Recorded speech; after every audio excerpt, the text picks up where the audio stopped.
Oh yeah? I'm at the Manistee Area Chamber of Commerce, Growing, Sustaining, Connecting. A lot of big words. Business Career Expo. Oh, we got a Blue Cross. Oh yeah, we've got some good funding. Flyers and everything, and they're almost all done. I think they get mailed on April 20, March 29th or 30th.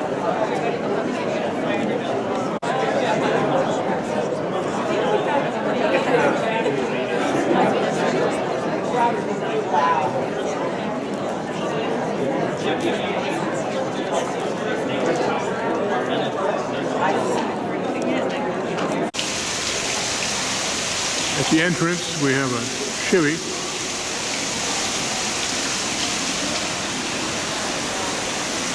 Oh, we have a Ford. Same color.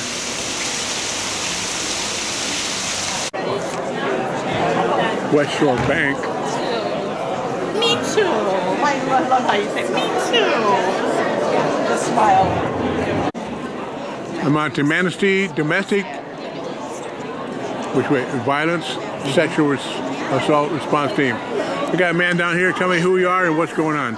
My name is Jonathan Hosworth. I'm the Chief Assistant Prosecuting Attorney for Manistee County and the co-chairperson of the Manistee Domestic Violence and Sexual Assault Response Team. We have our booth here today to talk to the high school students and the college students that are coming through at the Expo here at the casino. And what we have here is a bunch of resources that folks can utilize if they find themselves in a situation of teen dating violence or sexual assault, or if someone asks them to provide photographs over the internet, things of that nature. So we're trying to get prevention out here, and also resources to use if they become victims of those crimes. I see here in the beginning you have some fish bowls with things in them, and there were some questions. What were the questions? What was the idea of this survey? Well, the idea with this was to visually represent how these types of issues are affecting the youth in our community. And each one of these fish bowls here represents how many students said yes to each of these questions during the day. The questions were, the first one was, have you or anyone you know been sexually assaulted? The second question was, have you or anyone you know experienced intimate partner violence? And the third question was, has anyone ever asked you to provide them with a nude photograph of yourself? And each of these beads and each of these bowls represents a student who said yes to those questions. This would be, the blue would be a sexual assault question, the brown orange here would be the intimate partner violence question, and then the clear represents every student who's been asked to provide a nude photograph. Now looks like there's maybe 50 in each one? Around there, we haven't counted up the totals yet. And that's out of how many students that went through today? Approximately, I'd say we've had maybe 125 that's actually stopped by our booth today and actually filled out the... So this is a high number, isn't it? It's incredibly high. The percentage of folks that have said yes to each one of these questions, if I had to estimate, was somewhere around 80%. Isn't that amazing? So what can staggering. What can you do about it to help the students not get involved in it? One of the things that the Manistee Domestic Violence and Sexual Assault Response Team focuses on is education. We're trying to talk to all the local schools, have presentations there to talk about the ramifications of sexting, the long-term effects of it, also the ramifications of domestic violence and sexual assault, and talk to them about what affirmative consent is so we can avoid these cases in the future and treat all the ones that we have now. So when you said informed consent, what is that? Informed consent means that you talk to your partner, whether it's a dating relationship, your spouse, or someone that you're interested in, and you make certain that what you want is what they want, that you're not over-exerting any boundaries that they've set. It's also about setting healthy boundaries in sexual relationships and in partner relationships, so everyone knows exactly what's expected of them and no one is misunderstood. Now, I know you're the assistant prosecutor, and is that what you said? You're the assistant prosecutor? Chief assistant prosecutor. Chief assistant prosecutor. Okay, so when people don't pay attention to this, then they come to your office, don't they? Yes, a lot of the times when someone is uneducated or they're exerting some kind of power and control over someone, which is what domestic violence and sexual assault is usually about, they end up with a police report and they end up on my desk. And a lot of the students that we've been talking to today had no idea how serious some of the ramifications are. For instance, providing a nude photograph of yourself if you're under age 18 could wind you up getting charged with a 20-year felony for providing child sexually abusive material or child That's on who? The person who's giving the photograph or the one getting it? It can actually be a crime for both the person who's providing it and the person who's asking for it. And this is getting, what, more and more? I see it is constant. More in the paper about it. Absolutely. It's almost an incessant problem in every community. In the United States, in the world. In the United States, certainly in our county. It's been in every community in Manistee. So what about, what are you supposed to do? Just say no? Well, there's a couple of different resources that we have here. We have literature guides to help out kids with methods of staying that. We also have workbooks back there, one for the guys and one for the girls that they can work through to get ideas to avoid these types of situations, particularly with domestic violence and sexting, and also, like I said, the resources for confidential national hotlines. If somebody missed this conference today, they want to know what you have, they go to the press. Can they go to the high school office and get the stuff, or what? We're going to be passing out a lot of the literature that we have here to all the local schools. I don't know when that exactly will happen, but hopefully soon. We're also hoping to have more presentations at the local schools, and actually sometime in May, I think May 1st, we have planned to do a presentation to the entire community who's going to be invited to the Manistee Catholic School to talk about this type of very thing. What else do you want to say? That's all I need to say on this one. I think I've covered most of what we're doing today. I think you did. Hey. Hey, I got a question for you. I'm down in the next level.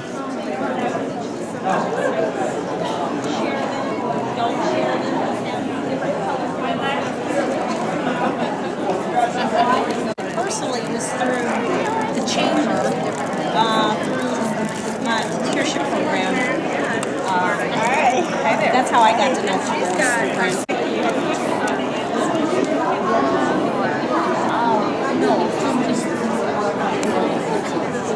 There's something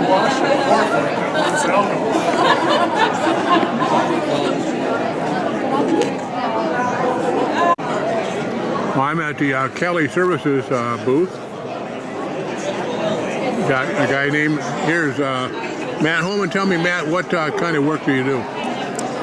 We're a workforce solutions company, so we do all different types of employment from entry-level manufacturing, office, clerical, accounting, IT, engineering, and we assist employers lining up with various types of employment from temporary, direct hires. We can help with the recruiting process.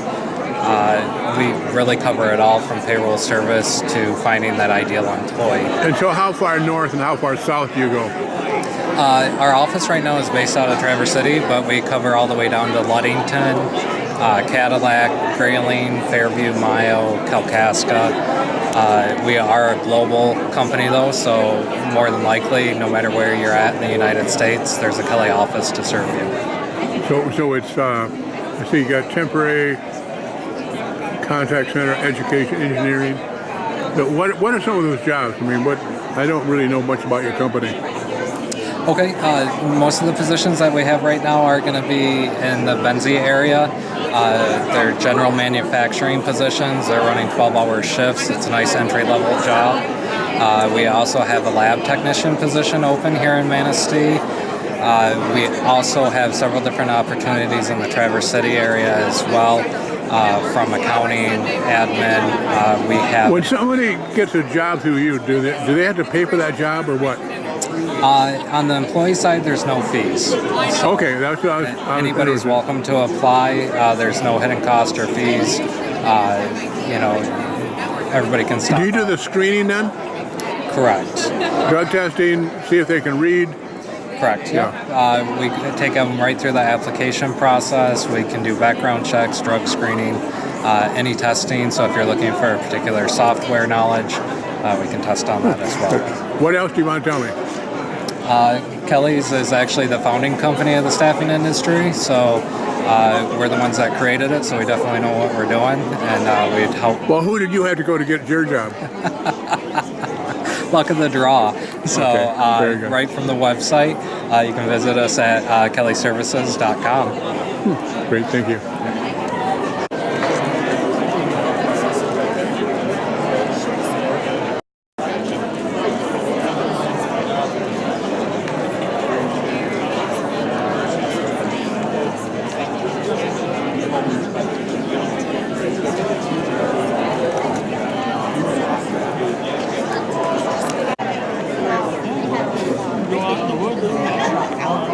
Trying to get higher than trees to get a signal. They couldn't. I know I read a story a while back about this. Got the Shelby State Bank. Surveyors. Education, customer service training, as well as supervisor and leadership trainings. Also, we have on hand our Julie Smith from our Wellness Center. She is a Armory Youth Project. Big Bear Butt Cruise.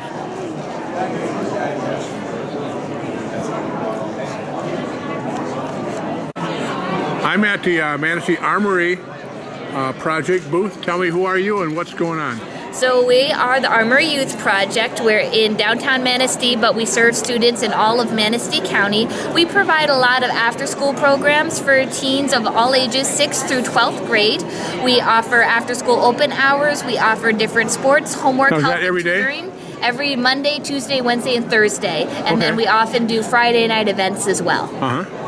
We have special events throughout the year, and then right now we're gearing up for a big community service day. This is going to be run by Hold it the Manistee County Chamber of Commerce Leadership Program is the people that are running and hosting it.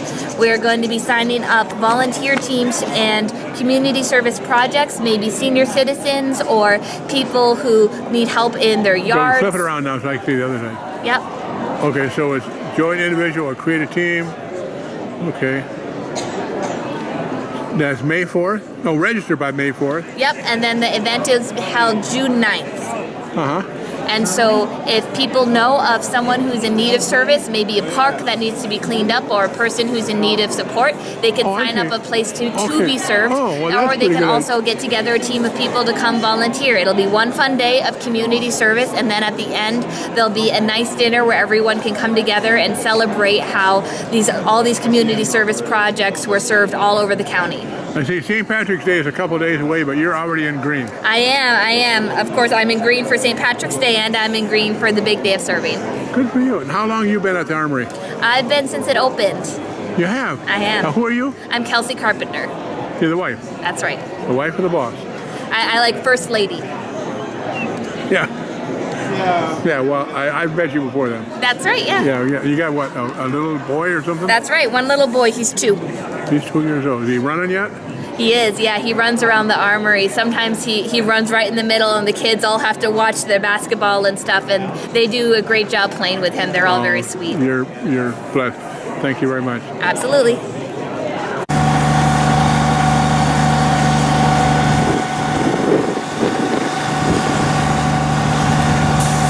We got a Mack truck. Look at those Mack trucks. Loading a big hopper of wood and stuff from the new tabernacle.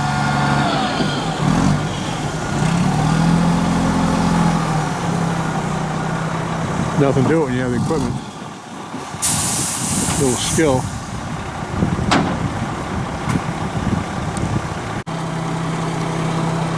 Some of you may not get out much. You probably think this is pretty exciting.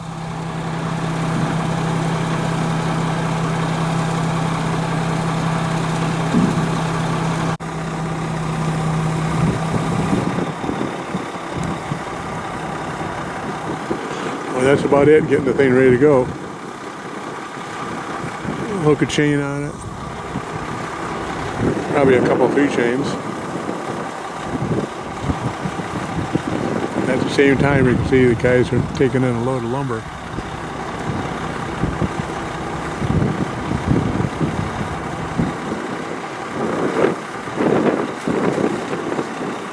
But it's pretty cold out here. I'm not going to stay out here very long. I'll tell you that. I didn't even have my refrigerator.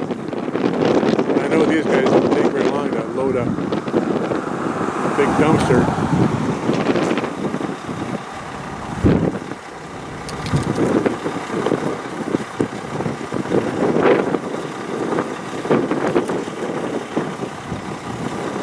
Big bridge collapse this afternoon in Florida.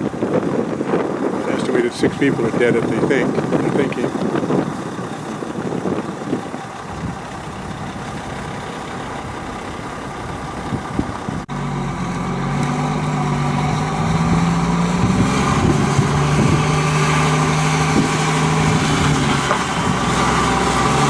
Big Mack truck.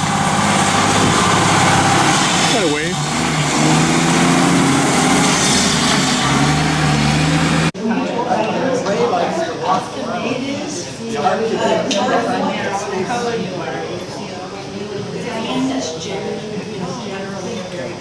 But I mean, by the same token, I heard she's on the bricks and she's always had those really close to Detroit and 30 years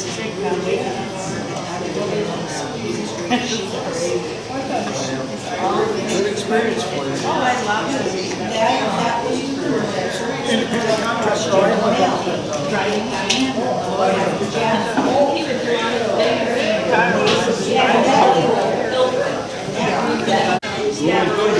on his Rolling thunder.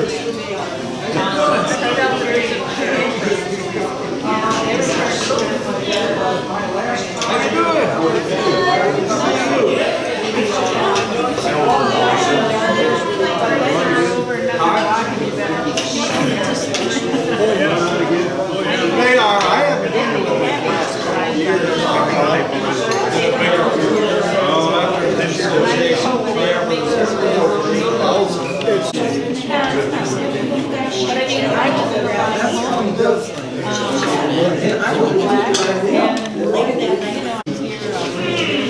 Well, good evening, everyone. My name is Bob Zeilish, and on behalf of the Manistee Area Tea Party, I'm glad to see everyone here tonight. We will begin with our prayer. Before we begin our meeting, let us take a moment to thank the Lord for this opportunity to be here, working together toward the common goal of enriching our community, our state, and our nation. Guide us, Lord, so that we may be united in the spirit of mutual respect and exchange of ideas and goals. Help us to work together to be successful in our obligations to our community. As always, we seek your guidance and inspiration in all our thoughts and decisions. Dear Lord, we pray that this meeting will be a most productive and successful meeting. Amen. Amen. Amen. Pledge allegiance.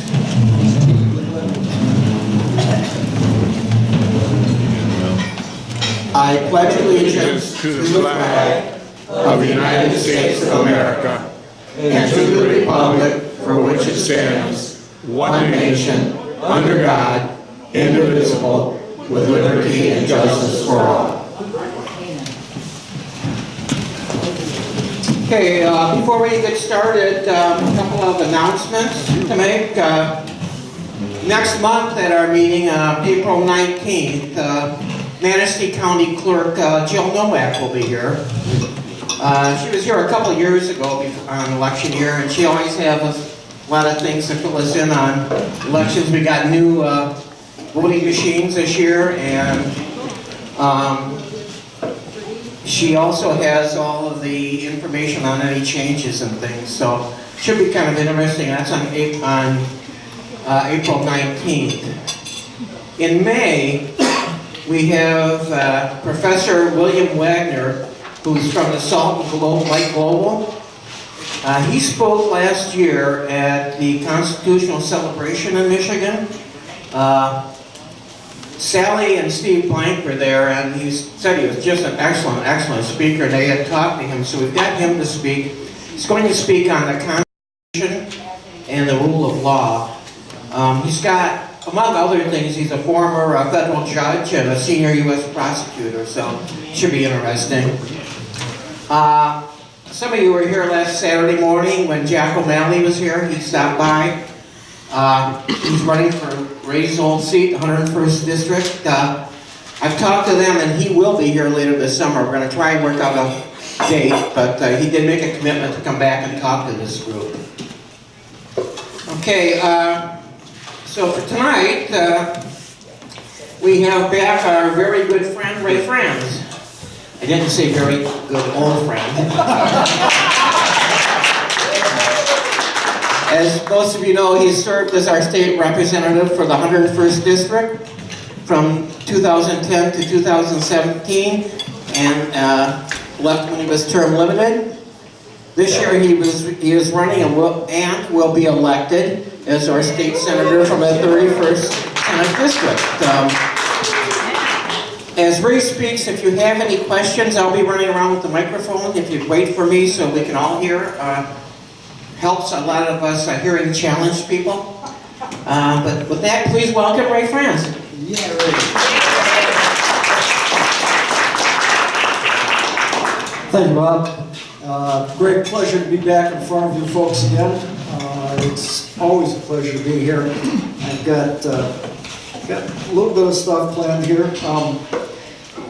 I'm going to speak a little bit about the race, obviously, and I'm going to talk about my resume. Most of you know me, but I still want to go through it just so everybody's familiar with it. Talk about the reasons why I'm running for the state senate. And then I'm going to compare and contrast the other candidates, particularly on the Republican side, since this is primarily a primary race. Then we'll open up for questions, and I hope you have some, because that's always the best part of any of these visits, to be honest with you. First of all, I want to thank everybody that's here, particularly because you've been not just great support for myself, but if you remember back in 2008, I know this is going back a decade, but this state and our country, but particularly this state, is in deep, deep trouble. We were $1.7 billion shortfall in our budget. We were losing population like crazy. In fact, Michigan was the only net loss population state in the nation for the decade of 2000 to 2010. We were losing jobs like crazy. Here's an interesting stat for many of you that I picked up along the way. From 2000 to 2010, that decade, Michigan individuals, the average personal income in Michigan dropped by more than any other state, except for one, in any 10-year period going back to 1929. Lost wages, reduced pay, part-time work, lost jobs. Average income for this state lost more ground in that 10-year period than almost any other state in any 10-year period back to 1929. It's an amazing stat and explains a lot why we're having so much trouble catching up for lost time and things like transportation and education and all of that. People expect us to rebound immediately. It can't be done. This has got to be a gradual grow back. That has all changed, and in large part, thanks to you folks. Because in 2010, it was the Tea Party wave that put myself in office, gave the House majority, the Republicans the House majority, the governorship, the Senate. We made some significant, tough decisions, brought our budget into balance, have budget surpluses, put money back in our savings account. We were at $2 million in the rainy day fund, like 15 seconds worth of operation in the state of Michigan. We now have close to $1 billion, $700, $800 million. The state of Michigan Granholm said would never grow again in manufacturing because we have to change to IT or some other malarkey. The state of Michigan leads the country in the growth of manufacturing. We make stuff in Michigan again. That's a phenomenal stat. We lead the country. Absolutely. Michigan now leads the Great Lakes area in influx of population. We are growing again. That's a good thing. We've reduced taxes on a whole bunch of businesses. We've made reforms that were necessary. We did right to work. This state is growing. Now, Michigan leads. It's one of the highest in the growth of personal income. Where we lost all that money, just since I was in office, we have gained $10,000 in average personal income per year. That's an enormous growth. Real property values have grown and increased. Those are all important statistics, and it's all because of what you folks did, the work you did in 2010 and beyond. Because you made it possible for us to gain majority, and I think that's an important thing to remember. Thank you very much for all of that. I appreciate it, and you were the cause. So, a little bit of resume about myself. I served in Vietnam. I was in the Army for 2 years. I served a year in Vietnam in I Corps. I was in the 6th Battalion, 11th Artillery, Marical Division up north. I'm sure Cal knows what I'm talking about. They're true line. I served there for a year, and after getting back and being discharged from the Army, I moved my family to Onekama, where we bought a small grocery store. I'm a meat cutter by trade, German meat cutter. And operated the grocery store in Onekama for more than 30 years. I also built a store in Bear Lake and had that for 10 or 12 years and operated that. During that time, I also sat on the village council for more than 30 years. And plowed streets for the village and picked up brush. I operated the sewer system for the village of Onekama for nearly 15 years. At the township level, I was a deputy township supervisor, sat on the board of review for a dozen years, 6 as its chair. I spent 30 plus years on the fire department. I spent 30 plus years as a medical first responder for Onekama and Bear Lake. And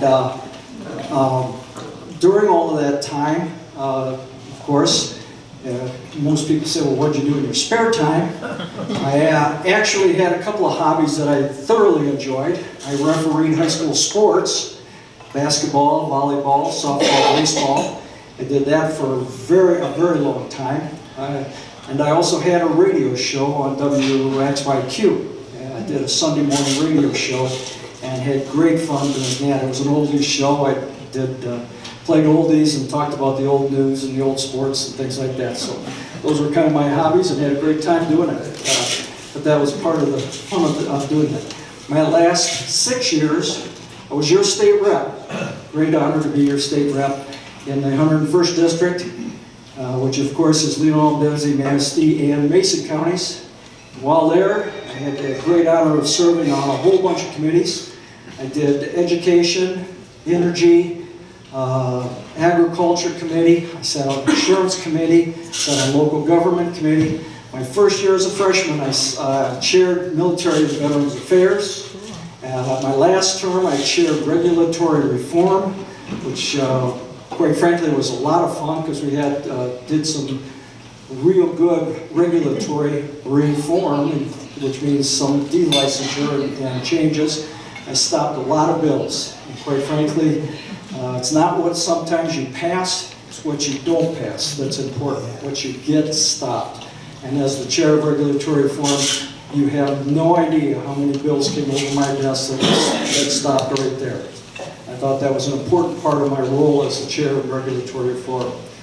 Also, in my last 2 years, my caucus, by majority vote, nominated me to be the Associate Speaker Pro Tem. That was unanimously passed by the members of the House of Representatives, unanimously.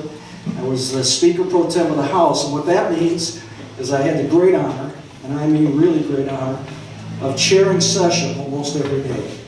And to give you some perspective how fabulous an experience that was that they allowed me to do. There's 320 million people in the United States, or a little more than that. Less than 200 in the entire United States get to do what I got to do. It was truly a great honor. I had an enormous lot of fun chairing our charity session and being in charge. It was a remarkable experience. I wish everybody could do it, but unfortunately that's not the way it works. So why am I running for the Senate? Well, there's actually 3 reasons. First of all, after 6 years in the House, I think I have the experience necessary to actually accomplish things like taking care of your problems, which is an important part of being a legislator. There's a lot of people that have issues that come forward that need help with insurance, with housing, with their income tax returns, with unemployment issues, with regulatory issues like liquor licenses and things like that. Those are the kind of things that takes a while to learn how the ropes are run, or how it goes, and it's important that you use those 6 years to actually develop those relationships that will allow me to do this. Along with Jennifer in the back, who is my chief of staff and the main person that does all the hard work. Thank you, Jennifer. We have been a constant face in Lansing for the last 6 years, and I would say I'm very well respected, especially with departments like liquor control and unemployment office and things like that. We're able to do things that are important for our constituents. The second reason I want to run is I want to continue the success that we talked about when I first started, and thank you. Those goals, those reforms, those experiences need to continue on to keep Michigan on the track it's on. We are, if you think about this, we are so perfectly positioned as a state for what's developing in our country. I mean, the whole 6-8 years of Obama, he never had a 3% growth quarter or a year. Never had it. This country turns around and gets growing again. Michigan is positioned to really grow because of the work we did years ago. And I think I want to continue that and make sure that we don't slide backwards by raising taxes or creating more regulations or doing some of that stuff. So I think it's important that I'm there to do that. My last reason is I believe in what I believe. My conservative values and principles are such that there's going to be a difference, and we're going to talk about some of the differences of the other individuals running. But I think that I have differences that are worth me standing behind and believing in and standing for. That's not a small thing. It means nothing if I believe in less government but sit on my tail at home, and don't get involved and don't do what I said I would do. So it's important that I get involved and take that more conservative message to the legislature. So how conservative am I really? Well, in the last rating that I got from MERS, which is the reporting setup down in Lansing, I had a 96% rating going into my final term. 94. 94% rating. One of my opponents that I'm running against in the primary had a 76% rating as a conservative. So you can see what I'm talking about. I did what you sent me there to do. I did what I said I was going to do. And I think it happens so little that I think it's worth recognizing and realizing that that's an important part of my race. And it wasn't just me that recognizes this. Dan Scripps, who many of you remember, actually acknowledged it. While he didn't agree with me what I did, obviously, he acknowledged in an interview with Steve Banash in the Ludington paper that Ray Franz did go to Lansing, did vote how he said he would vote, and did what he said he would do. So I think, thank you very much. So I think that's an important distinction, especially as we get into the compare and contrast side. So let's talk about the other two candidates. There's two other candidates in the Republican primary. Bruce Rendon, former state rep from Lake City. He served with me in the House almost the exact same times. In fact, the actual exact same times. And there is a significant difference in our voting records. I will try not to besmirch or denigrate personally any of the opponents. I think the record will speak for itself, and I would prefer that I do run on the record. So I do want to go over some of the issues. But Bruce, like I say, is a gentleman from Lake City. His wife is a current sitting state rep for the 103rd District, which is that area. And of course, she will continue to serve in the House while he's running for the Senate. And we'll see how that works out. But I think it's important to go over some of the things that he voted on or didn't vote on and point those out. So, some of the things that are the issues that we have to compare. I have a list here. I hope it doesn't bore you because there's several items on them, but I think most of it's important. So I think it's incumbent that we go through this. First of all, he supported and actually campaigned on the $2.1 billion road package that was defeated by 82%. He voted for all the bills in that package. I voted against all the bills in that package. They were tie-barred together, which means they all had to pass to advance. I was only one of two representatives in the entire legislature to vote against the entire package. And I also campaigned on it, as most of you know. I went around to the various townships, did a video that I think many of you may have seen on what the impact would be, and I worked very hard to help defeat that. He supported the entire thing and campaigned on it. A couple of the other things that he did, he voted for expansion of the internet sales tax. I voted against it. He voted for the renewable energy mandate increase from 10 to 15%. I voted against it. He voted to allow the removal of the responsibility for CPLs from local control, the sheriff's departments locally, and send it to the state police, along with substantial increases in the fees and renewable fees for CPL licenses. I voted against it. I would add that I also voted against what the NRA wanted, because they wanted that to go to the state police. And the reason I voted against it is important. Right now, under Republican governor, the state police is run, of course, by the governor, and CPL licenses are getting taken care of real well. That may not always be the case. I think Ed was a very big opponent to this, if I'm not mistaken. But to put that into the state police hands with the Democrat governor, I think is dangerous for our licensing. He also voted against the free market use of your own personal vehicle for ride sharing. In other words, Uber and Lyft, which downstate and around the airports is a very big item and offers a great opportunity for people to make a lot of money. He voted against those items. I voted for them. He voted to repeal the licensure, he voted against the repeal of licensure requirements for foresters. I voted in favor of that.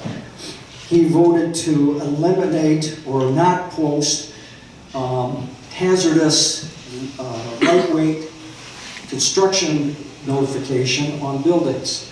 I voted for it. That's a safety issue for firefighters. He voted to increase paroles and to put mandatory presumed paroles on most offenses. I voted against it. He also voted to allow that you use your that the local governments could use their resources to advocate for millage increases. He voted for that. I voted against it. He voted in favor of forcing the use of biograde products by the state of Michigan. I voted against it. He allowed or voted to change the school. He voted against changing the school retirement packages from a defined benefit to a defined contribution. I voted in favor of that. He voted in favor of a bill that would allow some $300 million to be given to billionaire Mike Ilitch for the new Red Wing Stadium. I voted against it. He voted for $427 million for high-speed rail in southeast Michigan. I voted against it. He voted to exempt and create special benefits for the Pyramid building in Grand Rapids that would allow a switch cloud internet facility to use that facility in Grand Rapids.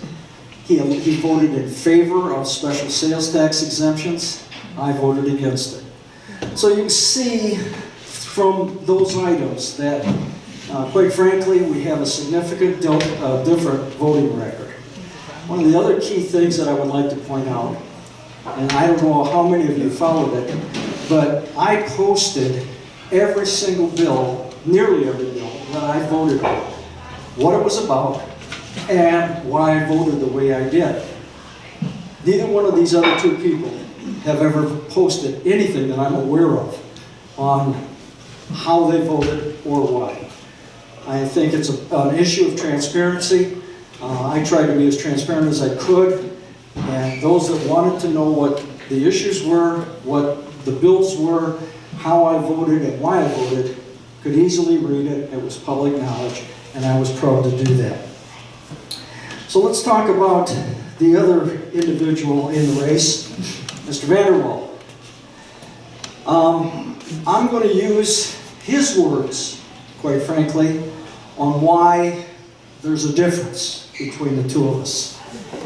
In many articles that he posted or actually did when he was doing his tour for announcement in most of the press, he said the reason he's running is because he's younger, more aggressive, and can manipulate or maneuver the district. I'm not sure what maneuvering the district means, whether it means you could get around and walk it or whatever. Quite frankly, it's 12 counties. If he's going to start walking, we should have started last February when I did, and because it's not possible to do that in this area. Maybe he means he's more maneuverable because he can talk around issues and I try to give a straight answer. I don't know which one it is, but he's more maneuverable. As to more aggressive, most of you know I am not an aggressive legislature. I work harder at stopping a lot of this stuff than passing stuff. I think that's an important point to remember. Some of the bills he's introduced, quite frankly, I wouldn't support, and I don't know why he is. He just introduced legislation to regulate electric skateboards of all things. So, I don't know. As to his accusation or implication that he's younger, first of all, I find it somewhat amusing that somebody almost 60 years old would play the youth card, but if you think about it, and if I can actually quote Ronald Reagan, I promise I won't hold his youth and inexperience against him. Quite frankly, he's been in office, what, 13 months? And if you actually count the days when he's been in session or in committee, it's about 125 days. That's all he's been there, and now he's ready to be a senator. So there has been at least 3 votes, 3 occasions, where I've had members of the House, my former colleagues, call me and ask me to intervene.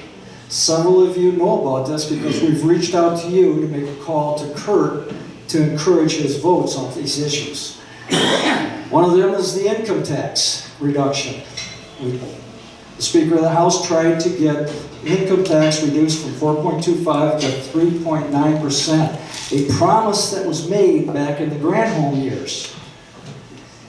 He introduced several amendments and refused to vote for it, but he would vote for it if they passed several amendments that guaranteed money for road commissions and his school superintendents. He also added an amendment that the reduction could not take effect anytime the fund balance dropped below $1 billion. Now, I apologize for being a little bit cynical, but it seems to me that anytime some of those folks in Lansing don't want to reduce taxes, stopping the fund balance at the reserve fund at $995 million would be an easy way to not reduce taxes. So I quite frankly don't understand the reasoning behind it. But beyond being cynical about that kind of stuff and their attempt to stop a tax reduction, quite frankly, and with all due respect to him and his office, it shows the ignorance of how tax reductions actually work. Not once in a while, not possibly, not could or maybe or whatever. Every time taxes are reduced, especially on income, capital, and investment, every time it leads to more revenue to the state. Not occasionally, not maybe, every time. There's no question about it. It's every time. I could go through the litany. I have a 15-minute spiel that I do going back to the 1920s, and I could list every single time that's happened at the federal level and at the state level. And all I have to do is point out that since Governor Snyder has taken over and we reduced business taxes and eliminated the Michigan business tax and eliminated most of the personal property tax, revenue to the state of Michigan has increased substantially to the point where we have almost $800 million in our savings. We've paid down a third of our unfunded liability. We've paid off debt. We have a balance. And nearly every year, 4 out of 6 years, there was more income than was anticipated or projected. 4 out of 6 years. 1 year it was $700 million additional dollars. So every time it leads to more revenue. So to claim that we need an amendment that says you can't do this without a $1 billion budget actually shows the opposite of what should happen. That money would be there if he gave the tax reduction. He has it completely backwards.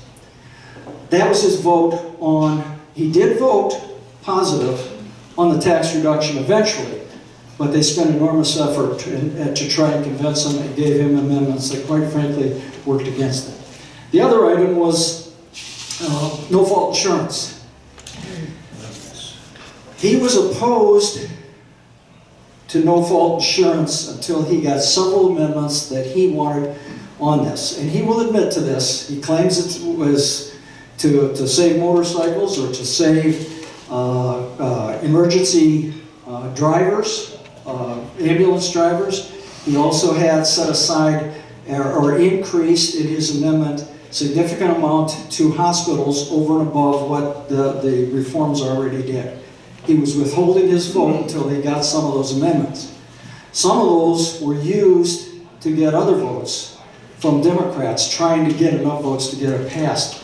But in the long run, he created an issue where they had to expend capital, time, and energy to get his vote when they needed to do that to get other votes.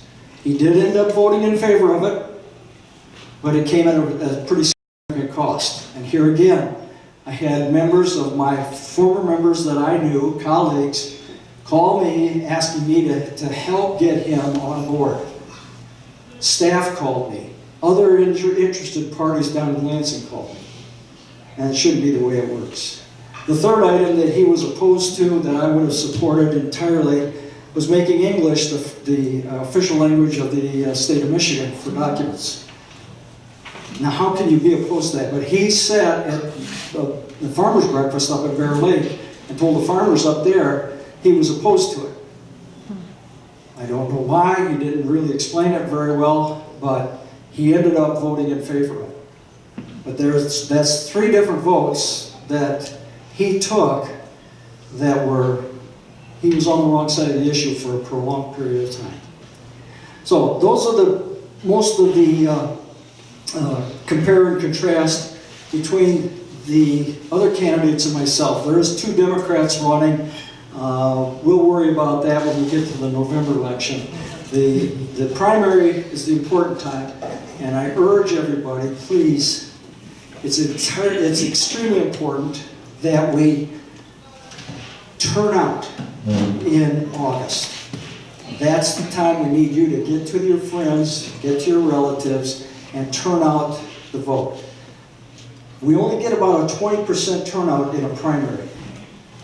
And in a 3-way race in a 12-county district, it's going to be exceedingly important that we get people turned out. A couple of last points before we turn it over to question and answers. It has been reported or implied that the state party is preferring Kurt Vander Wal over myself or Bruce Rendon. I have an idea where that may be coming from. I'm not entirely sure. You can guess if you want to. Let me assure you that that's not the case. In fact, just today, the 2 leaders of the upcoming Senate majority, Jim Thomas and Mike Shirkey, called me this afternoon just to see how I was doing, how the race was going, what my reception is like. They are entirely supportive as far as they can go. They will not take sides. They will not endorse. They do not have a preference till whoever comes through the primary. But they also are not endorsing or supporting anybody else. As to the current leadership, Arlen Meekhoff, he has called and left a message with me that he is not interested in picking a winner or loser. I don't know if he's done the encouragement and stuff to the other candidate or not, but he has said he has. I have also been in touch several times with SRCC, the Senate Campaign Committee, and the Republican Campaign Committee, and they assure me that under no circumstances in a primary election do they pick winners and losers. They are not outwardly supporting any one candidate. So if you hear anywhere around that the Republican Party is endorsing one candidate over another, it's simply not true. I think I can confirm that. My name is Brandon Wright. I'm with the Michigan Republican Party. We do not endorse until after the primaries. So, those are the 2 things I wanted to talk about. I don't know if anybody in this room has any question about a part-time legislature, but I would like to take just a second to touch on that issue before we turn it over to question and answers. Please be aware, I know currently there's at least 2 and maybe even 3 of the governors advocating for a part-time legislature. That shouldn't surprise anybody that the governors, the executive branch, wants a part-time legislature. Think about it for just a second, folks. If we have a part-time legislature, and they're the only part-timers of the entire government, Where do you think the power goes? It goes to the executive branch. And who's going to speak for you on issues that concern you? On issues that you want to get done? Okay? It's your state rep and your state senator that represent you. It isn't the judiciary, and it sure isn't the governor. He's the executive branch. He executes what the legislature proposes. That's his job. And to save money, it will save peanuts. We're talking about $5 million in total savings if you do the math. Now, that's a lot of money, but in a $55 or $56 billion budget, that's a rounding error. It's very insignificant. You're willing to give up your representation over a fraction of 1%? Think about that before you sign any petitions or go any further. A couple problems with part-time legislature, two that stick out to me personally. You have a part-time legislature that includes the Senate. The Constitution of the State of Michigan requires advice and consent on all appointments by the governor. How's that going to work when we're not in session but 90 days out of the entire year, when he has to appoint somebody? Secondly, think about this for just a second. Nobody that holds a job could run holds a government job. We're talking teachers, state police officers, sheriffs, deputies, garbage truck drivers that are on state payroll or on a city municipal payroll. They would have to keep their jobs because the legislative thing at a part-time level would require them to keep their job to make a living. But the state constitution says you cannot be a subset of the state and hold a legislative position. So no sheriff could run and still keep his job. Deputy, police officer, corrections officer, garbage truck driver, DNR officer, none of those could run for a legislative office under the current proposal. So it creates that conflict. So please think about that before you go any further. Finally, before we open it up, there's some information on the back table for me. Jennifer would like to have you sign the slip there if you have any intention of supporting. With that, I think we'll open it up to questions if anybody has any questions. Hold on for the microphone. Can you discuss right to work? Right to work? Right to work was probably one of the key items that we passed that turned this state around, especially in manufacturing. It had an absolute huge impact. And for me personally, I was really proud to work on that and get that voted out. Three things for me personally why I supported right to work. First of all, the Constitution gives us the right to free assembly and association, essentially. That also means the right not to assemble and associate. It is implied in that. So our Constitution, in the First Amendment, assures us of that freedom. If you're forced to join a union, you relinquish that. Secondly, I think there are substantial financial indicators to show that right to work is good for a state's economy.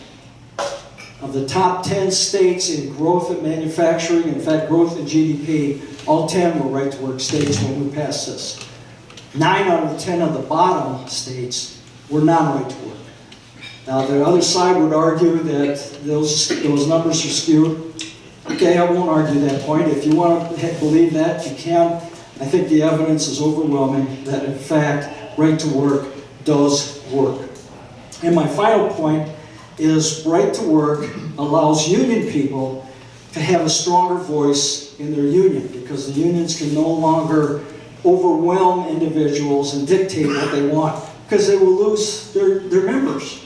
They must work with their members, so it's good for union members too because it allows them to have a more significant voice. Does that answer your question? It does.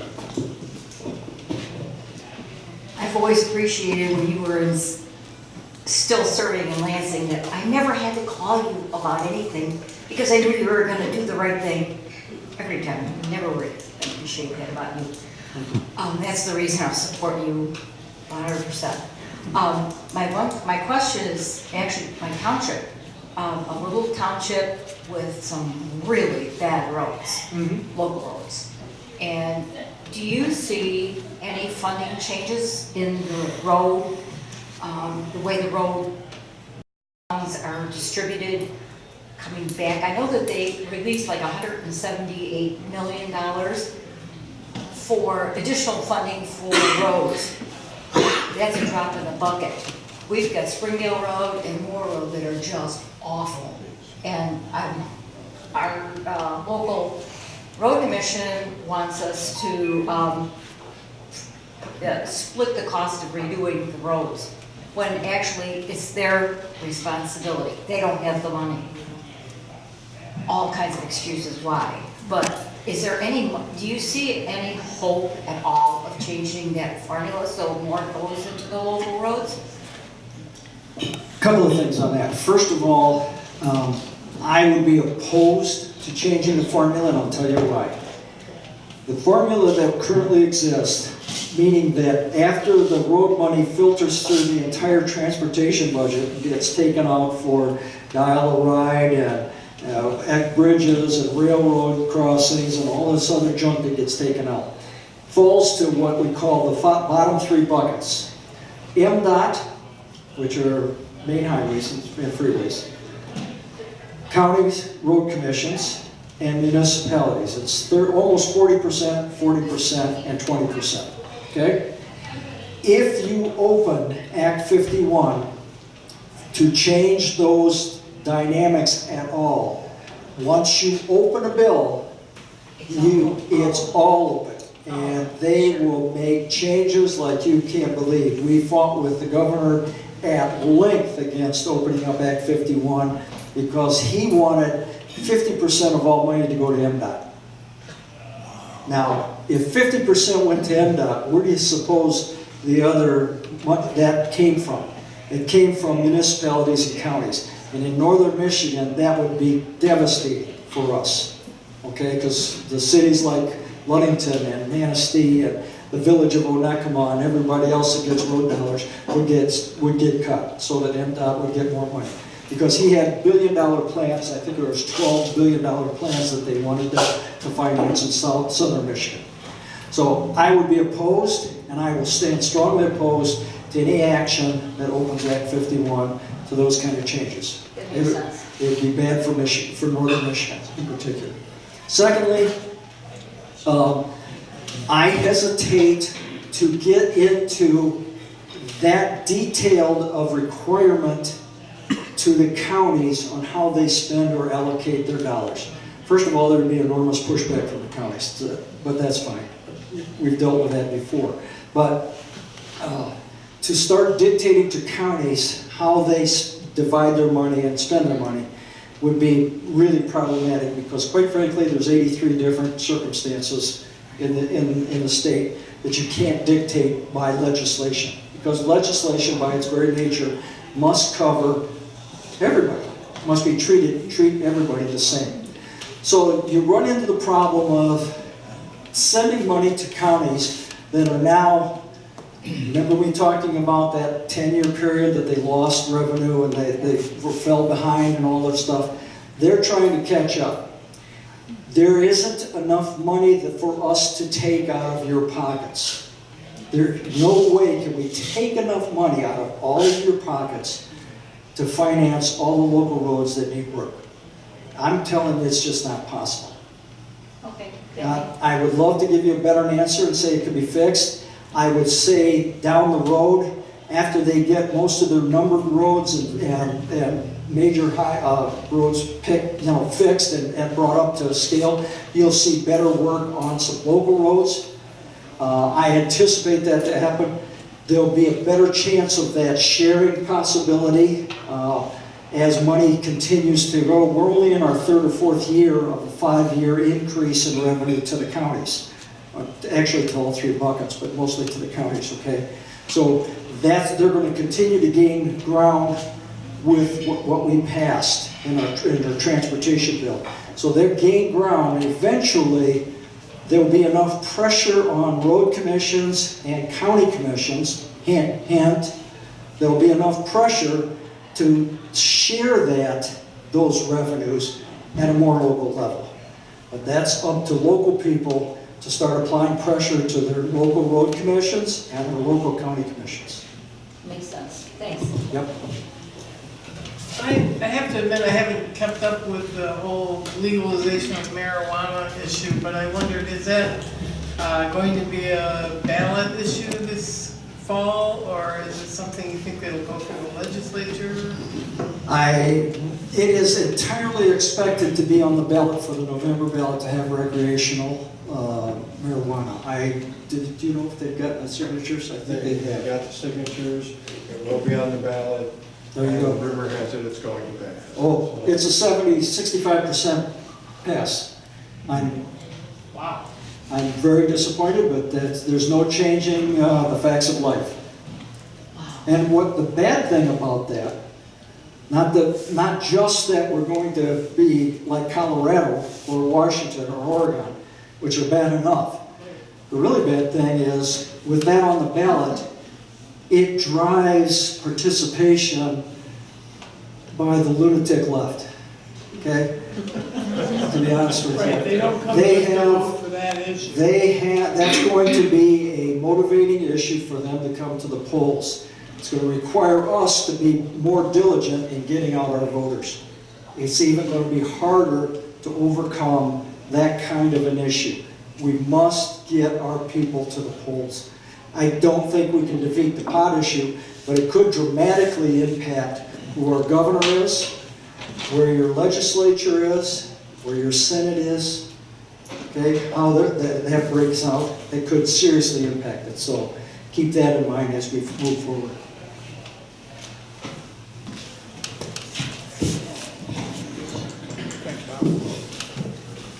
Mr. Franz, if that pot issue does pass, what does that do to our insurance rates, which are already astronomical and going up unregulated? Because now you're going to have potheads driving down our roads. I know they're doing it now, but when it becomes legal, we'll do it more freely. I'm going to tell you right now, and I don't want to pay extra insurance rates for people who feel the need to have it to be high to go drive their car. I'm going to tell you a bigger issue that we're going to face, in all honesty, is finding employees, because several jobs, a lot of jobs that require drug testing are going to go unfilled. It could desperately impact our economic growth and development.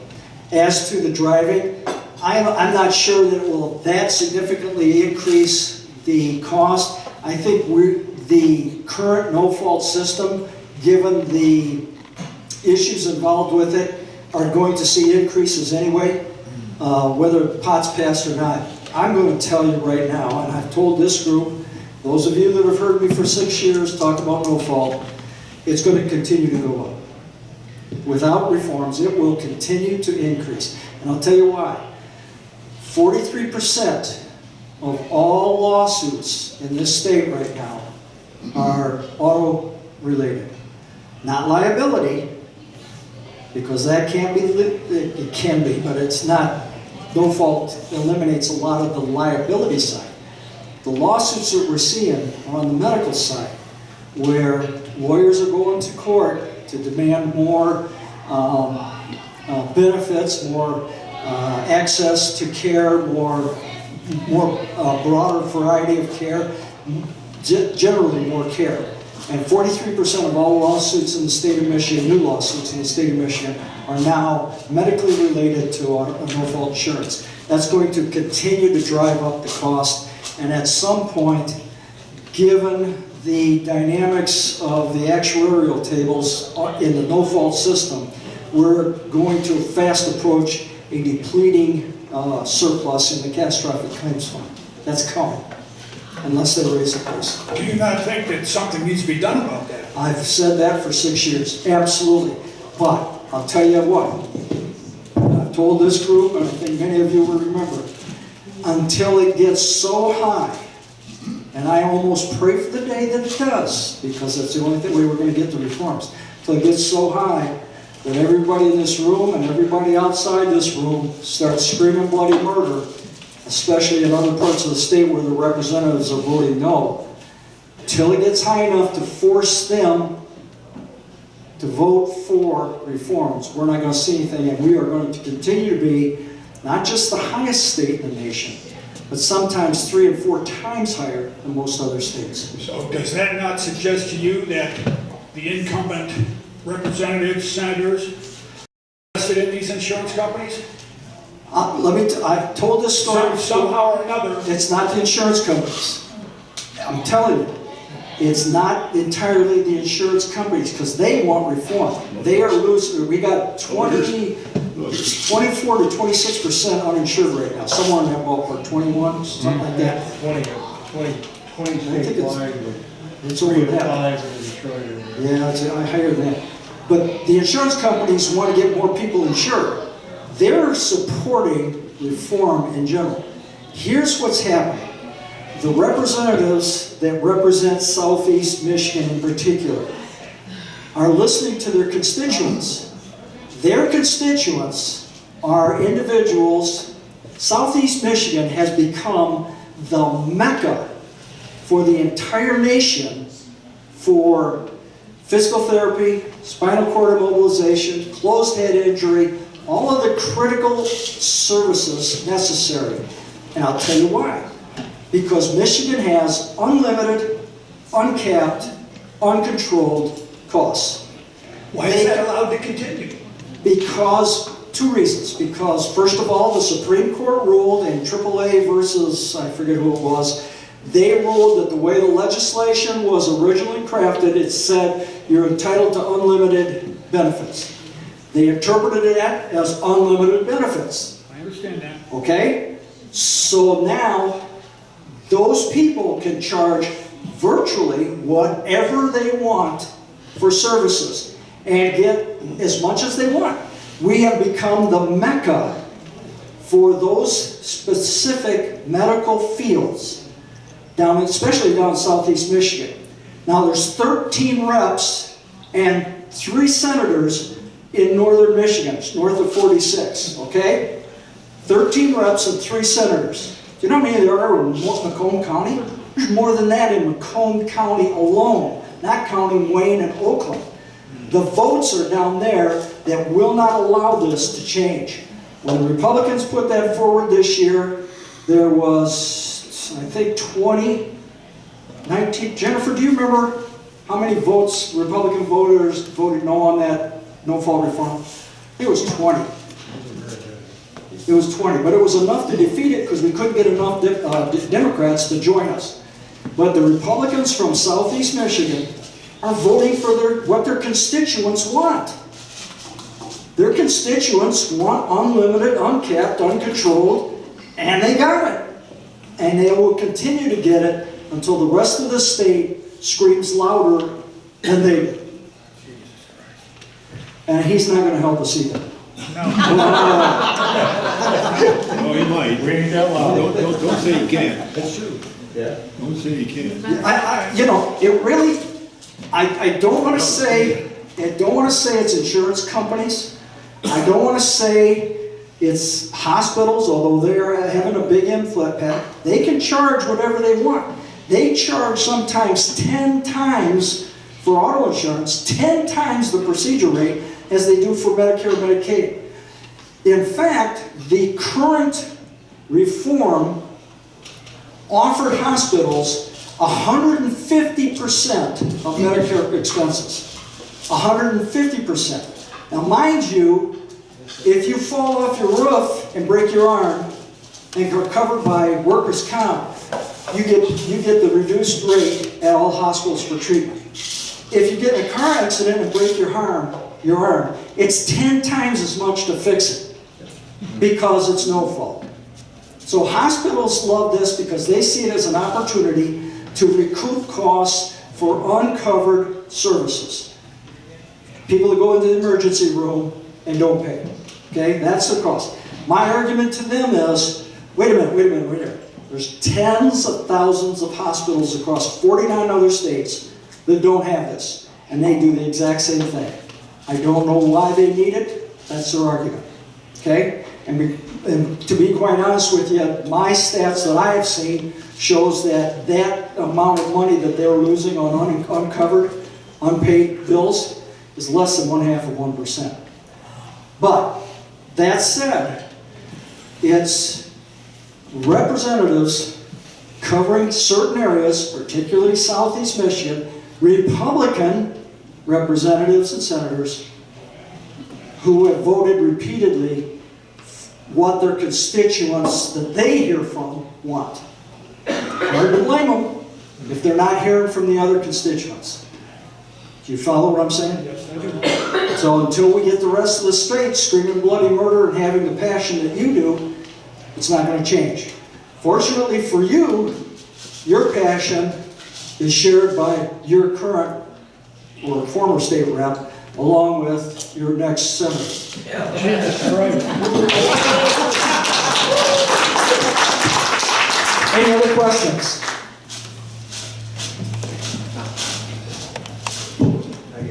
Comment on Colorado. My son lives there.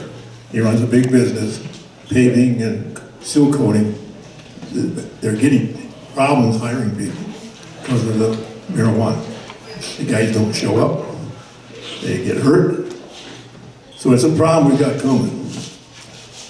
The other thing is, I'm kind of worried about what our congressmen and our representatives are going to do with these kids running around screaming, get rid of guns. The Democrats pushing them. My son's also in protecting school churches. He worked with Colonel Grossman, probably the best expert in the country on security. They don't rely heavily on sheriffs or police because they really don't work out well. School teachers work out real good. Get them trained. My son's a member of the organization Sheepdogs, started with Grossman. And his school, where his kids go, you couldn't get in there if you wanted to. It's well done by teachers, maintenance workers, and set up the system right. I'm afraid we're these guys in the Congresses are just going to do this and that and that and this. It ain't going to be worth the crap. No, he's trained to the point that if you have somebody that's held by whatever, a crooked, a dangerous person, he can now shoot that person holding somebody in the right picture. He's that good. He also was a talker down. He's talked down 5 situations. 3 of them were veterans, weren't treated right. In fact, he took one, was in church, or Sunday school. He came in and he just had a big pencil. And he got by his wife and put the pencil by her throat. He's going to kill her. He's going to kill himself. Tim talked him out of it. He made Tim promise to go with him, with the police, so the police don't shoot him. They're scared. And Tim went with him, cost him a whole day. But this is serious stuff. And that thing he told me, he visited me a couple weeks ago. He said, what they're all forgetting, these suicide people are here. ISIS. Because these guys work with the FBI too. They are here. You better be ready for them. They're going to take a truck right through your store. Be careful. But I'm just hoping to slow down a little bit what we're going to do. Yeah, I think that's probably the key thing to remember is, and as I've talked about earlier, sometimes stopping legislation is more important than actually passing stuff, especially when it comes to something this emotional. The whole reason our brilliant founding fathers set this up the way they did is because we have a representative republic. We don't have a democracy where mob rule dictates. You must go through the representative republic, which allows things to cool down. Nothing worse than a legislator who wants to do something just because something happened. Nothing worse, in my humble opinion. I'm speaking strictly for myself. Just doing something doesn't answer the question. It isn't the answer. For those of you that confront friends and neighbors about the issue of assault rifles, please make them use the proper language. We're not talking assault rifles. I had an assault rifle. Calvin had an assault rifle. It's automatic. It would take it bayonet. It had flash suppressors. It had all of this stuff. Those are assault rifles. What we have on the shelves today are not assault rifles. AR does not stand for assault rifle. It stands for Armalite rifle. Armalite is the company that designed the first ones that were similar to an M16. So do not let them terrorize you with the language of assault weapon or assault rifle. These are not assault rifles, they're 22s. They are just 22s. They have plastic pieces on them that make them look fancy, but they're 22 single shot, semi-automatic rifles. No different than a pistol, most pistols, no different than most other rifles. So please, if you get somebody that starts that discussion without blowing up the entire discussion, okay, you don't need to make enemies and everything else, remind them that these are not assault weapons. Assault weapons are issued to the Army, the Navy, and the Marines. These are not assault weapons. These are merely 22 rifles. They work best, especially, my son bought one for his house. You want to know why? His wife has had breast cancer. She's had double mastectomy. Her muscles in her shoulders and arms are not what they used to be. She could not hold up a bigger rifle. An M16 is lightweight, low recoil, not M16, an AR-15 is lightweight, low recoil, easy to fire weapon, especially for a woman. So, just because they look scary, and I was telling Ed, I had a group of people, I think it was in my last term, calling me going absolutely berserk because some guy, Jeff Robert, what's Robert's last name? Kozlowski? No, the young kid looking. The young kid from Berkeley. Oh. Yep, it'll come. Yeah. Anyway, he's a state rep, very young kid. Wittenberg. Robert Wittenberg. He introduced legislation that would define a assault-style weapon with pistol grip and this kind of thing, and a handle and that, and it would ban them. And of course, anybody in favor of the Second Amendment called my office just exploding their head, right? I said, whoa, whoa, whoa, whoa, whoa, wait just a minute, relax. He did that for his constituency, and to that's who his constituents love. That bill will never go anywhere, okay? And it's the same way, basically, in the House, in Washington, D.C. You're not going to see substantial reforms that are going to restrict our rights. I just can't believe it. I'll speak up so you can hear me.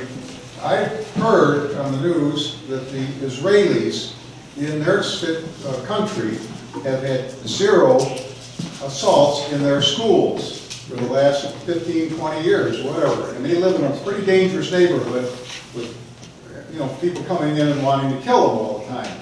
And the reason they don't have any shootings in their schools is, number one, all the doors are locked. Nobody can get in unless they're authorized or checked in.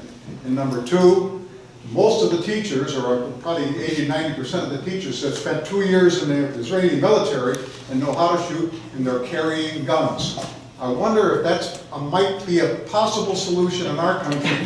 Make it voluntary. I'm not saying that every teacher has to carry a gun, but the ones that want to can, and lock the doors, you know, so that the idiots can't get in, and put a big sign up that says, this is not a gun-free zone. So the idiot walking up will see, oh, I guess they can't go in here because it's not a gun-free zone. There's going to be somebody in there with a gun.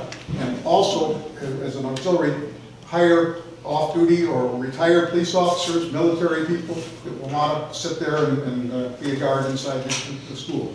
I think those responses are starting to be recognized throughout many of the states. It won't happen all over, but I think you'll start seeing. Keith back there says there was 2 in Israel, but that's still a remarkably low level.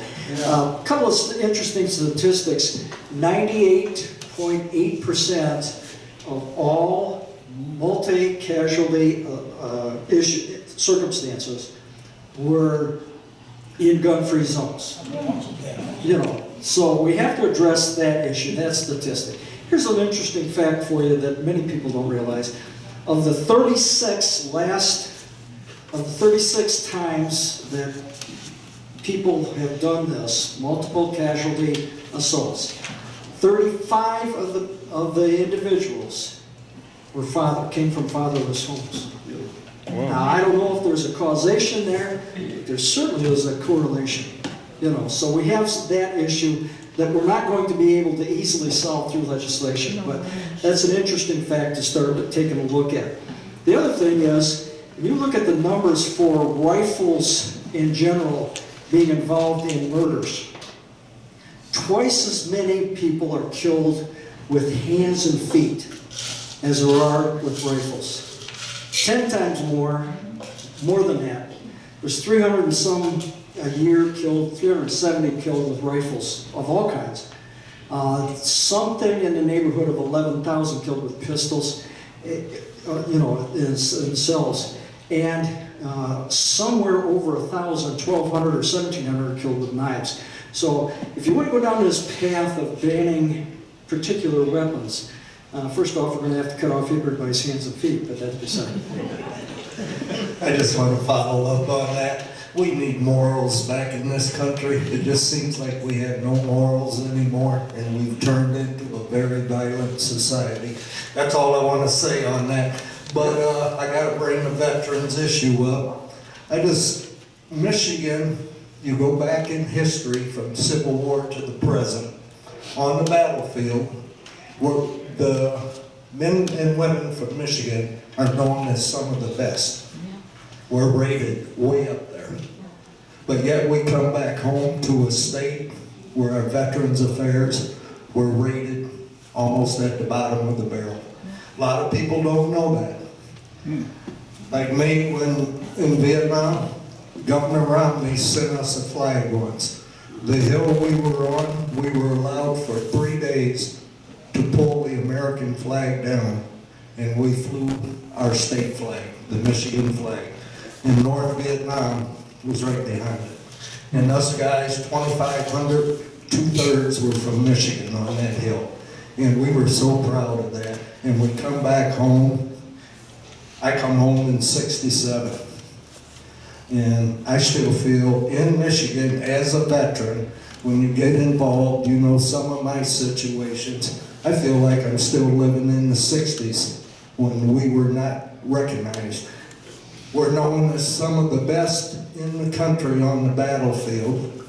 The country called, we served. We come back home, we're still being treated like crap here.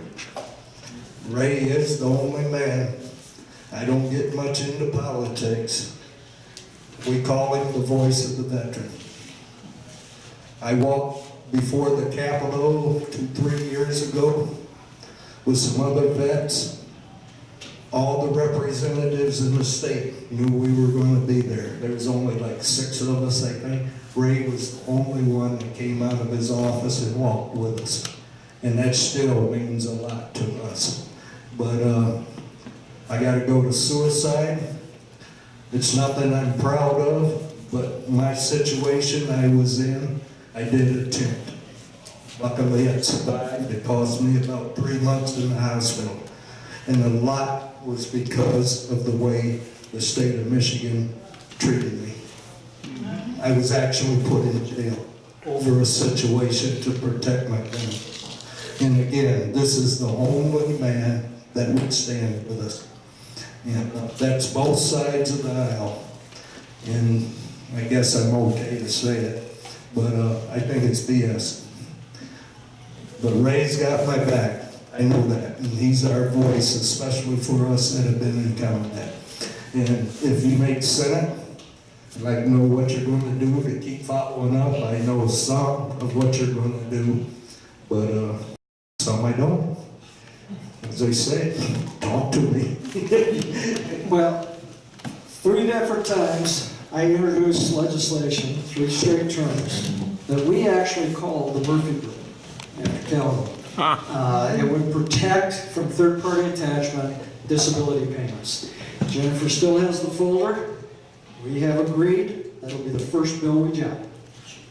Okay, the very first bill we drop when I get into the Senate. So we're going to continue to fight that fight. Absolutely, no question about it. And we have made some improvements for veterans. We've funded and broadened the ability of veterans courts. And you and I both know a lot of veterans get swept up with DUIs or drug possession or some assaults or something like that. They go before a regular court and they get their butts thrown in a sling. We get those guys in front of a veterans court.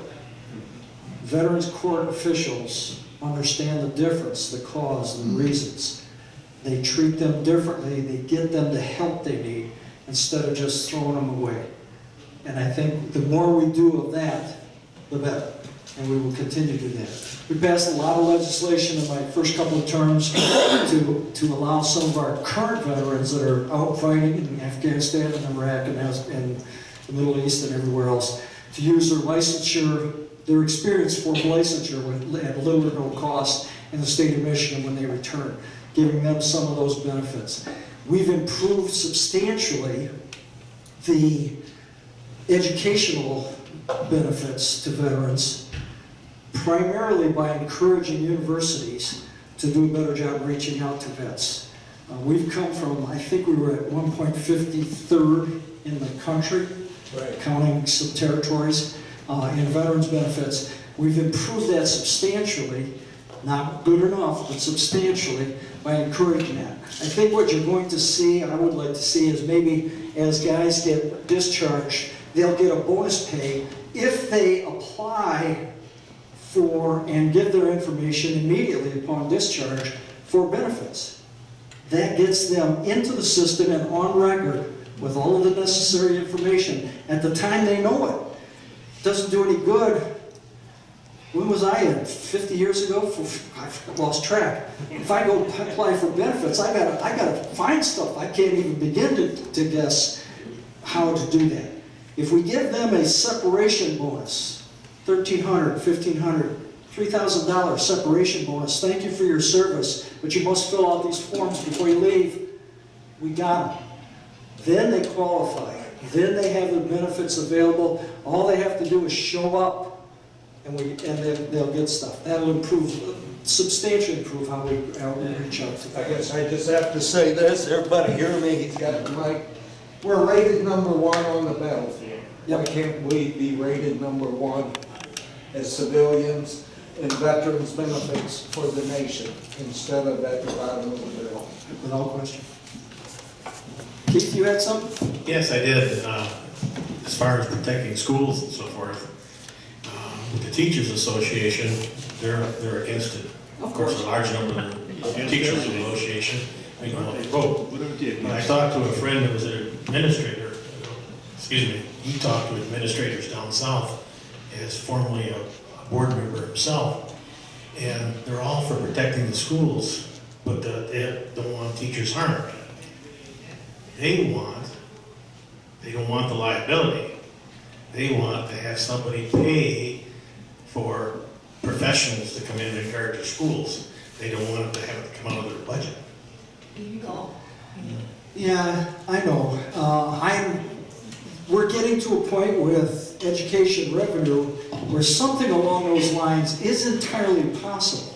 I mean, we have, for 7 straight years, I think 8 straight budgets, we have had increase in state funding for schools. And it's continuing to grow.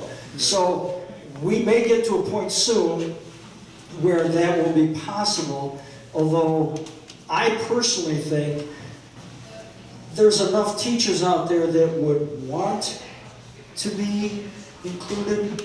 We don't have to force it. We don't have to make them. If they get any kind of special training at all, if they've already got a CPL, there is no reason in the world with a little additional training that they can't pay. Furthermore, everybody's thinking teachers. What about janitors? What about administrators? What about coaches? You know, there's enough people to do that. But what about you get a shooting and everybody's got their gun out? Who knows? Who's the good guy? Who's the bad guy? It's that simple. You issue them an armband, and when something goes down, you put an armband on your guy, the friendlies. There's easy ways around this that we could solve this problem. If you think about it, 98.8% of all shootings happen in gun-free zones. That's the first problem. The second problem, in every circumstance that I'm aware of, every single one except this last one in Florida, the only thing that stopped the bad guy with the gun was the good guy with the gun. Doesn't have to be the second-grade teacher. If she doesn't want to carry a gun, God bless her.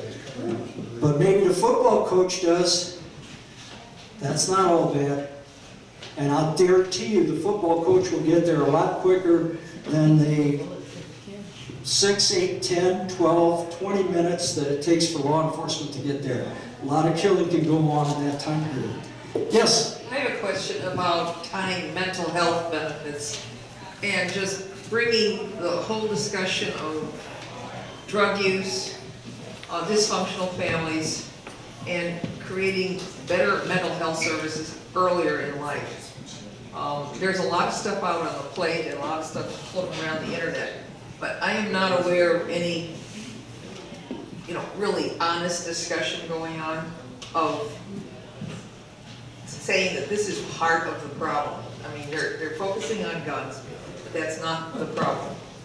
The problem is the way we live. And as this gentleman said, we have no morals, so. Yep. And that's great. The problem we have, I'm not one that's going to legislate morals. I know. I don't want to go there. We can encourage it. We can do better things.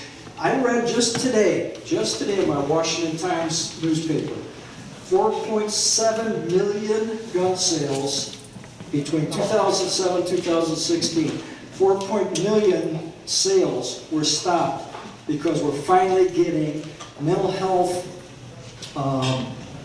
information to the federal government, and they're stopping. 4.7 million sales have actually been stopped for mental illness issues. So we're making progress. Okay. What is being said? Have you heard, read anything about folding these two issues together? Because it is a mental health issue. Just about every one of these shooters in schools have had mental health issues. They've either been on drugs, and if they're on enough of these psychotropic drugs, they also have distorted reality. There's a number of factors that are involved in this, and we've got them armed with guns. That's true. In my humble opinion, the real issue is most of those guys, not all, many of them, were actually recognized and aware of by the law enforcement agencies that should have had some inclination of what was going on. I don't care whether it was this last guy who got turned in 30 or 50 times, or the Zarnea brothers who bombed the Boston rail thing. The Russians warned us about them. Yeah. Our government at various levels, who most of the left puts all their faith in to save our schools and save our kids, they're the ones letting us down because they're not getting the job done, especially when it comes to recognizing, treating, or acknowledging mental health issues. All right, that was my question. Is there anything that you are aware of as far as getting some energy, something rolling as far as combining the two issues? Other than the fact that the new legislation that was being new, it was put in after the VMI, or was it the VMI attack, not Vermont, Virginia Tech, yes, thank you. The Virginia Tech thing, they had broader mental health reporting done right after that. Since that day, when that was passed, the actual recognition of the problem and restriction of gun access to those individuals has been substantially reduced. You know, can we solve all of those problems? No, it's never going to happen. We're always going to have bad people. That's why God gave us our freedom of choice and free will. There's always going to be people that make their own choice and make bad choices. It's just the way life is. We just got to do a better job of protecting and acknowledging. Anybody else? Yes. Question? No one here. I got the mic. She's got the mic back there. You going right there? Huh? I'm good. Okay. I have a couple of comments. I agree with this lady. But most school doors are locked. And not only that, you have to sign in when you get in the building. And you have to be known, most people have to be known by the office people, the secretary or the principal. So that's one thing. And I think that we need to train our teachers safety things, which they probably have already been trained. And the situation in Florida, they seem to have some safety, but they thought they had a fire. So that's why they went out in the hallway. I really think, again, the morals, it's really bad. Situations that our children, our babies, have to go through at home is unforgivable. Fatherless homes. I mentor a little girl who's in 3rd grade. She's on her 3rd daddy. Tell me this is right. Marriages fall apart. And I think we need to go way back and unlegalize abortion. I think that life is nothing. They play with these little games where they kill everybody and then they push a button and everybody pops up. So, well, what's life? It's nothing. And I think that we just need to all have better morals, better attitudes. And as far as veterans are concerned, my husband's a veteran. He's been treated very well, and he wants the money. Thanks. Make it quick. I'm sorry that veterans out there didn't get taken care of. But I got out of the service and I got paid, didn't pay all my tuition, but I went to night college and they paid for that. They paid for me to get my pilot's license and instructor's license and commercial and multi-engine. They took and just got a brand new set of hearing aids last week, or well, a month ago. So they've been very good to me. I have no complaints at all. Taking care of cancer on my nose. It's just like, it's wonderful. I mean, they spend more on a year on what I got paid while I was in the service. Thank you very much. Couple more.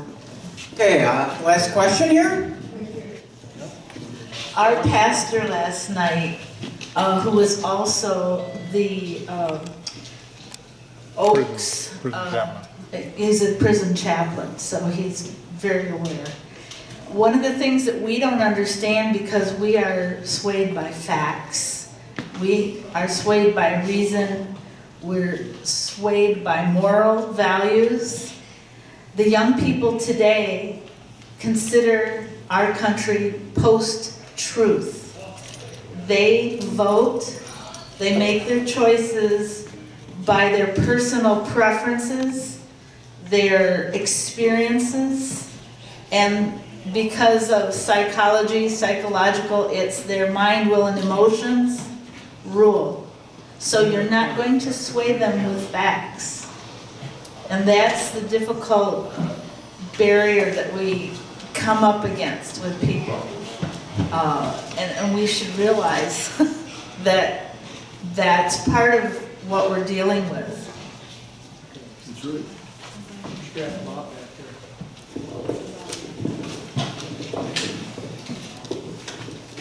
In reading an article about 2 weeks ago in one of the Detroit papers, it indicated that included in the numbers of those who have died because of gunshot in our country, 75% of them are suicide. Could that be true? That's absolutely true. That certainly throws things off there, doesn't it? I think the number is 63% plus 16% are killed by law enforcement of some sort. So the remainder are actual murders. I think that's it. Thank you, everyone. I greatly appreciate it. Always like coming here. Thank you for all the great questions. Please hit the sign-up sheet in the back, and if you have interest in our campaign, a couple of things we do need: sign locations, particularly sign locations on highways where I can put up the big signs. If you know, I have friends, other than Tim, I've got that covered. If we have friends on any of the main highways, 55, 115, any of those, could desperately use some signs out on those locations. If you can help with that, that would be great. Any other information that you can give us, also obviously need contributions, so sign up whatever you can, and greatly appreciate all your support for over the years. Thank you very much. Okay, thank you everyone for coming. Reminder, Thursday, April 19th, Manistee County Clerk Jill Nowak will be here, and thanks again for coming. Good night.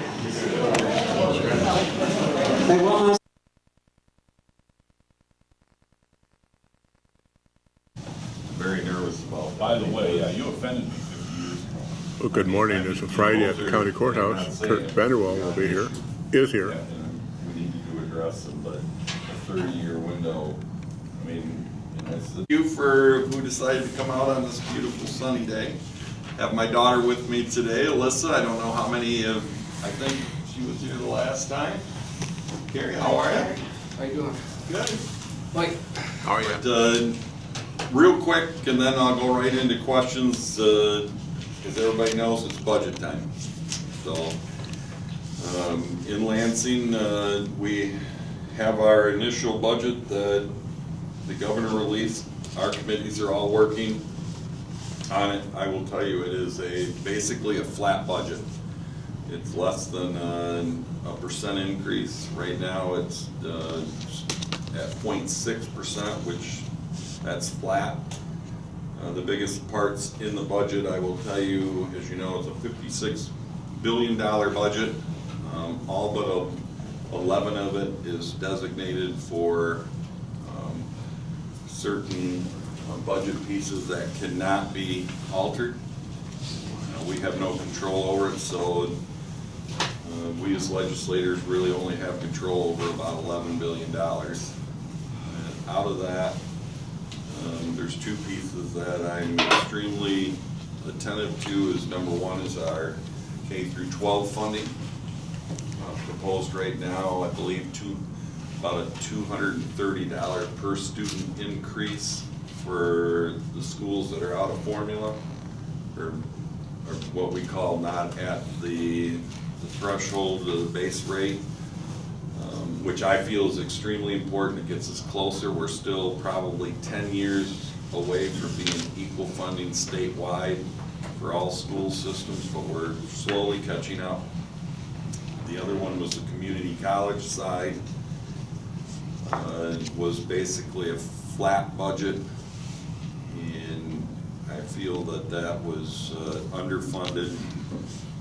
with what I saw with the state colleges at a 4% increase. So working on that to get those two issues done. I did meet with Governor Snyder a week ago with 5 other legislators talking about school funding, professional trades, and then of course school safety.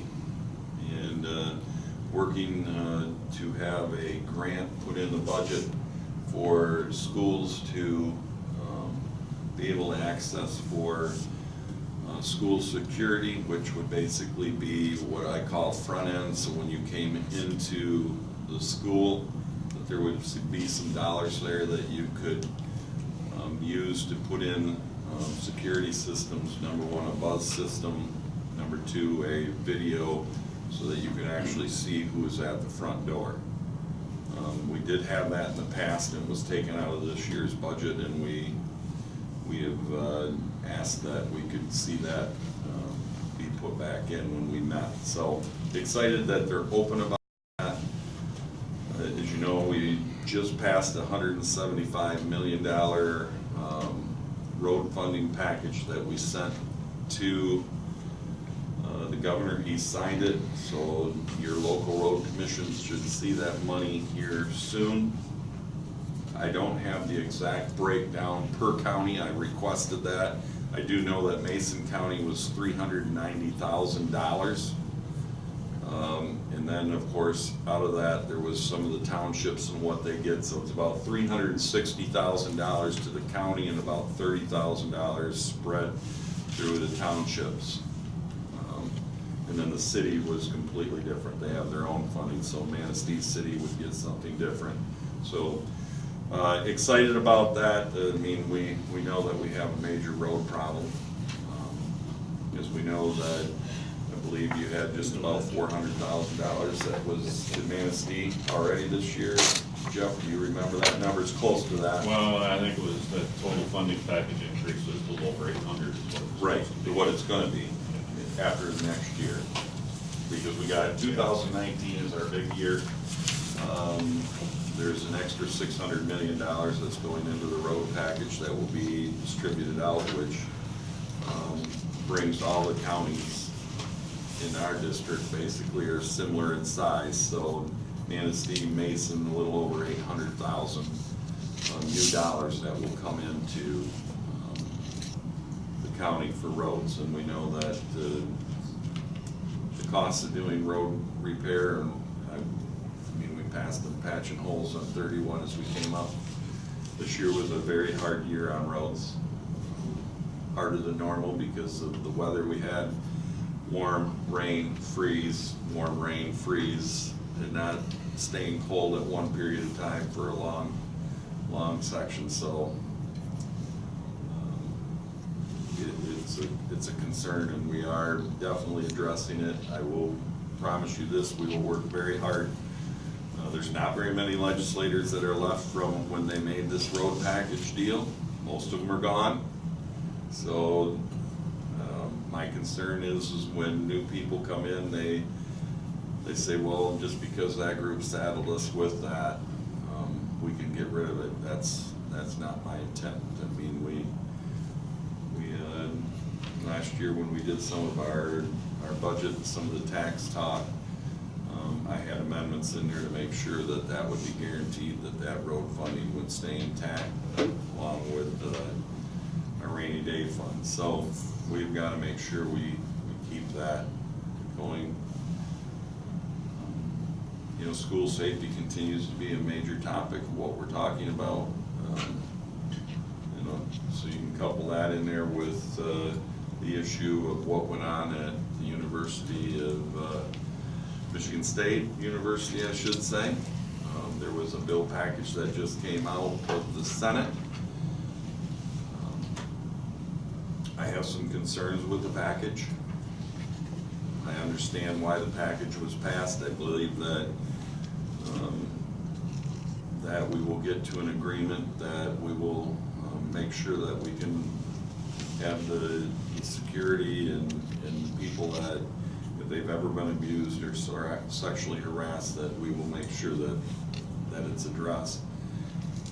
I just felt that right now, a couple pieces inside the 10 bill package were a little bit overstepping.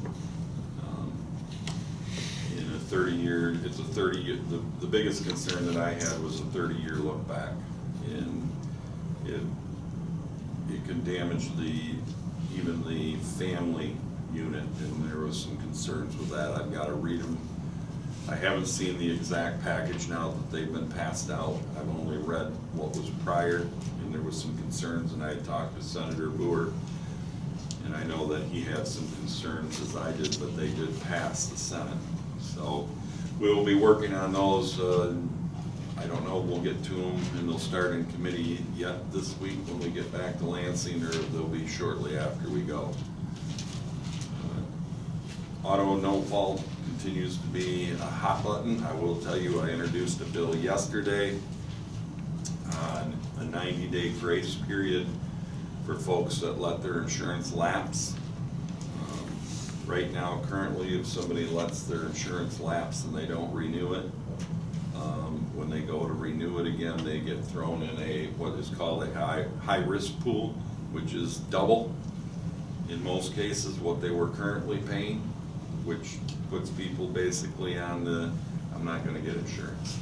It took about 30 seconds, and I was getting phone calls from some of the insurance companies, what are you trying to do to us? And I said, well, I think that it's whatever, let's talk about what are we trying to do to the people. We've got to get people on the system. We can't continue to allow them to leech off. Now, we know in the system if somebody is a chronic violator of that, we already know that, we can address that. If somebody comes in and buys their insurance and cancels it 30 days later, and 11 months later goes in to do it again in a different company, we can track that, and we can address that way. But somebody that, and I'll give you an example, person blew up their car, motor blew up, it had 300,000 miles on it. Her dad says, use my vehicle until spring and then buy a new one. So that's what she did. She goes in the spring, she never canceled her insurance. She did one into the spring after she bought a new vehicle, and her insurance went from $1,800 a year to $3,600 a year. And she goes, wait a minute. And they said, no, you're high risk, you let it lapse. And so needless to say, that's what this bill is about. And that's the first of a series of bills that I'm working on auto no fault. But right now, the other series of bills I'm working with, trying to get somebody on the Senate side so that we can actually have both chambers working on getting a true package that we can see some relief. So with that, I'm just going to open it up for questions. I'm sure there's plenty. Absolutely. School funding, Yep. cyber schools. Correct. The governor suggested they be funded at 75%. I understand it's gone back to 100%. Correct. What is the reasoning? What is just the cost of the school to actually do that? And I don't know where it's talked at 100%. I don't know because the budget isn't done yet. So I really can't say. I've heard it was going to go back to 100%, but as I said, that part I don't know, and I'll be honest, I haven't asked about that. If it was going to be moved back to 100% or not. I know last year it was, but I don't know this year. I know that there's a study that I've requested to see what the costs are, and I have not seen that yet, but I did reach out to the Department of Education for that, of what the true cost to run a brick and mortar school versus a cyber school. And I can't give you a good answer on that right now. If it's at 100% or if it's still held at 75, I don't know. Oh, good. That I don't know. But I heard rumor that some were advocating it to go back to 100. I honestly don't know. Okay. I don't know anything about the cyber schools. Is this a for-profit operation? The cyber schools, yes, they're a school that basically everything is online.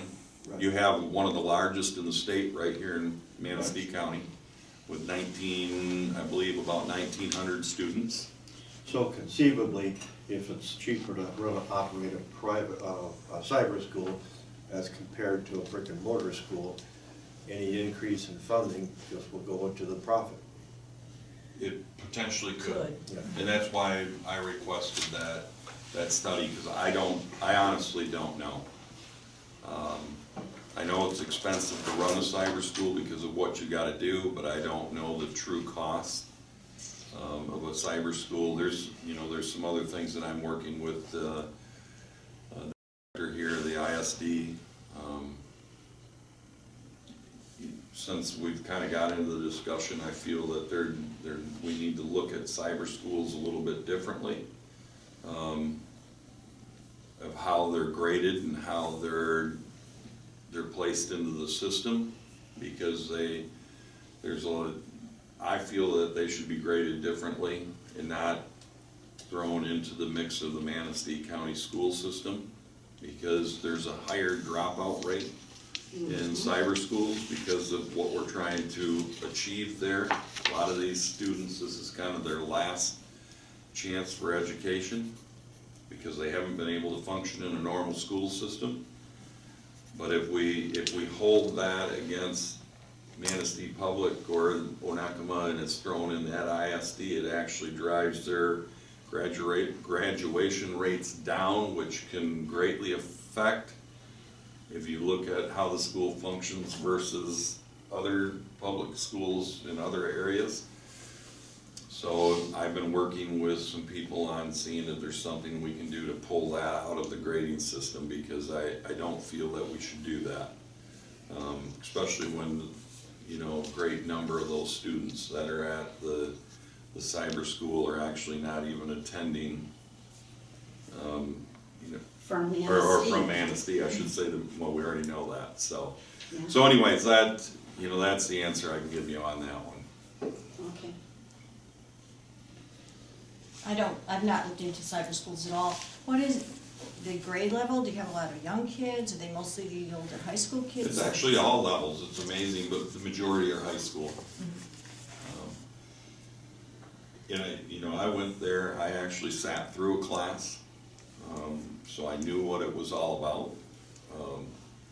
Not the way that I would want to be taught, because I'll be honest with you, looking at a TV screen, there's a teacher on there. I will tell you, it was amazing how it worked. I got to give them a lot of credit. It was,